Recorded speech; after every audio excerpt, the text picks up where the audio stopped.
आया कर देना ऐसे लेकिन अभी क्या कर ये क्या किया ना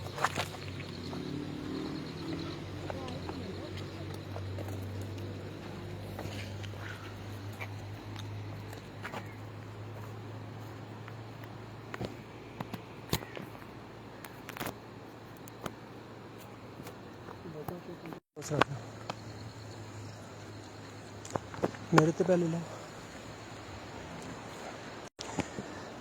अस्सलाम वालेकुम वरहमतुल्लाहि वबरकातुहू। ये अफसोसनाक वो वाक़या जी जिसका कुछ टाइम पहले मैं अपडेट की थी कि 22 साल एक बच्ची है इस अकब तो उस जड़ा पहाड़ सा नज़र आंदा है सरगाह दा एक ग्राम है थाना बगनौतर दी हदूद है टबाद मरी रोड है तमतोड़ नाल इत्थाई दा मकाम है जिथे डोली चेयर लिफ्ट लगी दी है। इस नाल सामने एक ग्राम है जिसका सरगाह आखदे न। इस सरगाह दे ग्राएं विचों वो जिस तरह घरों निकली है सुबह ते थोड़ा जा आगे चल के उस बड़ी गहरी खाई है जिस तो उस छाल मारी है। अच्छा ये जाए वकूआ जिस जगह ते वे इत्थे वाक़या पहली दफ़ा नहीं होया बल्कि सेम इसी जगह ते ये तीसरी दफ़ा पिया होंदा है।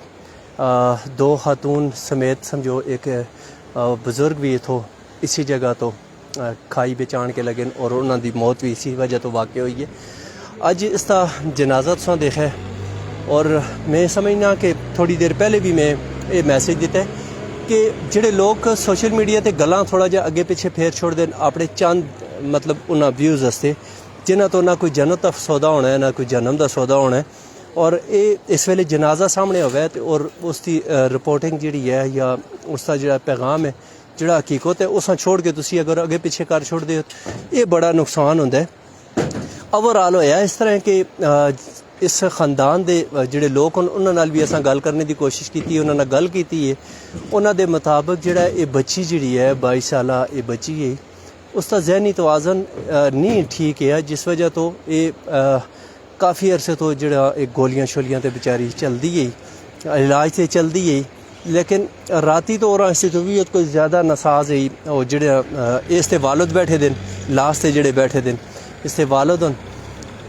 और अफसोसनाक सिर्फ इस गल तो बड़ा दुख होंदा है कि इस टाइम बिच तुसी पिछला प्रोग्राम चाह के देखो जिस 50-60 हज़ार आदमी इस घंटे के अंदर अंदर देख रहे हैं, उत्थे भी लोग मतलब कोई आखते ने इनको भुल गए उर्दू बिच और उर्दू में भुल गए इनको बिच सानी गल की। मैं समझना कि मैं बड़ी नादानी है साड़ी कि किसी का भी नुकसान होवे उस ये सोचो, एक लम्हे वास्ते सोचना चाहिए कि अगर ये मेरे घर का नुकसान होवे तो कितना बड़ा दुख होवे।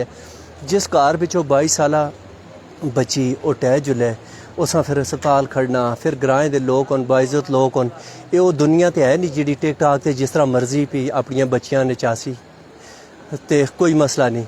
ये सब तो जी गल दसा कि दुख होली। और बिल्कुल अकब बिच एक साइड ते मेरा ग्राम है और एक साइड ते इस सरगाह दा ग्राम है। साढ़ा ग्रामां बिच अल्हम्दुलिल्लाह शर्म हया जिहड़ा वो काफ़ी हद तक बचा दा है ते इस ते अल्लाह दा शुक्र अदा करने हैं। जिस वेले एक बंदे दा नुकसान होया दा और उसके सामने झूठी खबर सामने चलदी होवे, उसका एक नुकसान हो गया तो दूआ नुकसान उसते होंदा है कि मतलब साढ़े घर का एक नुकसान होया ते उतों जिहड़े लोग सामने आए उन्हें आन के साढ़े इस मैसेज किस तरह फेरे। ओवरऑल इस बच्ची की मौत इस तरह लिखी दी है, इसकी मौत हो गई है। उस तो बाद उसका जिहड़ा आखते न असां DHQ अस्पताल बिच खड़े ने असां पोस्टमार्टम वास्ते खड़े ने तो वो वापस उस कहना है हूँ पहली लिफ्टां तो उस पार कहन गए, बाकी लोग भी आस्ता आस्ता वक्फे नाल पार होंदे। और 5:30 बजे का इन्हें जनाजा किया था है जिहड़ा उत्थे DHQ भी लेट होने की वजह तो टाइम काफ़ी लेट हो गया। हूँ वो तो टाप उत्ते जिहड़े सामने आबादी बिच तुसां घर नज़र आंदे इस जगह ते जनाजा उसी।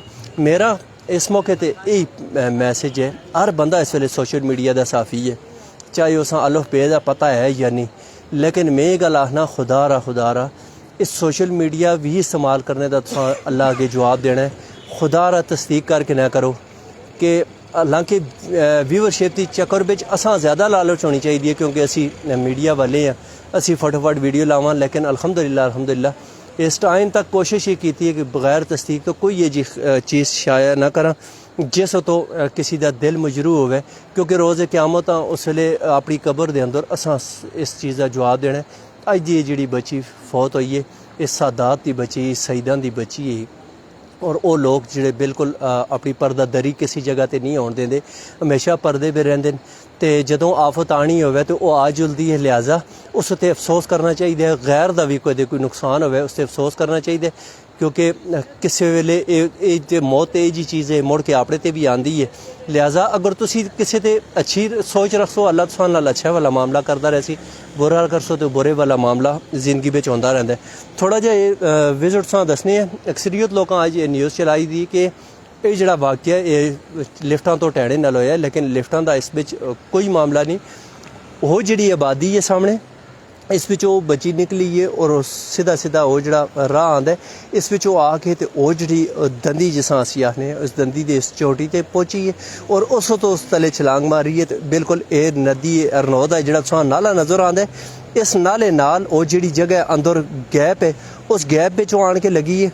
फिर ये आबादी दे लोग और इधर वाले या थाई वाले या उत्थे लोग पहुँचने तक 10 तो 15 मिनट के अंदर इस कोल पहुँच के और DHQ अस्पताल और इत्थे गल अगर की जिसले मुकामी थाने की SHO बहुत बड़ी एफर्ट की है। हालांकि इस तरह होंदा है कि मुकामी पुलिस पहुँचना वो बड़ी देर कर छोड़ती है, लेकिन मुकामी पुलिस मौके पर पहुँच के DHQ बिच नाल जुलना उस पोस्टमार्टम वास्ते और इस जगह पर आके इस जाए वकूआ देखना ये मैं समझना बड़ी गल है। और मकामी लोग इत्थे अगर कोई हादसा वैसे भी हो जुले थई तो जिजाबाद के दौरान तुसां देखा उसी अक्सर एक्सीडेंट वगैरह होंदे। अल्हम्दुलिल्लाह असां लोकां रेस्क्यू की भी जरूरत नहीं पैंदी उसकी वजह कि मकामी लोग इतनी जल्दबाजी नाल हर बंदा अपना दुख समझ के कोई चरपाई बिस्तर और इमदादी करवाइयां वास्ते अपनी मदद आप के तहत लोग पहुँच आते और अच्छे तरीके नाल उसां रेस्क्यू करने की कोशिश करते हैं। इदारा पता लगने तक अल्हम्दुलिल्लाह साढ़े लोग अस्पताल और मरीज़ रैफर कर छोड़ दें या डेड बॉडियाँ पहुँचा छोड़ दें। पहला और आखिरी मैसेज यही है कि जिहड़ा बंदा जिस जगह ते सोशल मीडिया का इस्तेमाल करता है, चाहे वह फेसबुक ID ते टिकटॉक या यूट्यूब इंस्टाग्राम या वो किसी TV चैनल नाल है, तो खुदा रा अपनी रिपोर्टिंग और अपनी इतलात इतना ठीक रखो कि इस जान बिच तुसां शर्मिंदगी ना होवे, उस जान बिच भी ना होवे। कोशिश ये करनी है कि किसी दुख में शरीक होना है और किसी पर्दादरी करनी है, पर्दापोशी करनी है, पर्दादरी नहीं करनी, ताकि अल्लाह तुसां तो भी राज़ी होवे, असां तो भी। अगले प्रोग्राम में फिर मुलाकात उसी उस वेले तक आलम ज़ेब वान इजाज़त दियो। अल्लाह हाफिज़।